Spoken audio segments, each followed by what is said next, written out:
చిన్నపిల్లలు విద్యార్థులు వీళ్ళంతా ఎస్సీ ఎస్టీ బీసీ మైనారిటీ వర్గాలకు చెందినవారు. వీరు ఫీజులు చెల్లించుకోలేని పరిస్థితి ఈ రోజు రాష్ట్రంలో తెలంగాణ రాష్ట్రంలో ఉంది. అలాంటి విద్యార్థులపై నువ్వు ఫీజులు మాపడం దుర్మార్గమైన చర్య. ఈ చర్యలను వెంటనే వెనక్కి తీసుకోవాలి.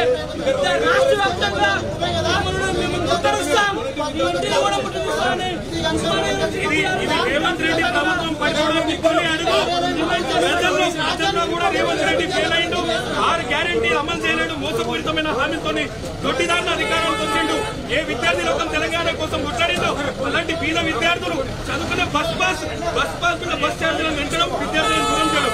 ఎట్లాగో విద్యాలోకాన్ని గాడి వదిలేసి విద్యాశాఖ మంత్రి కూడా పెట్టడం. బస్ ఛార్జీలు తగ్గించాలి. లేని పక్షంలో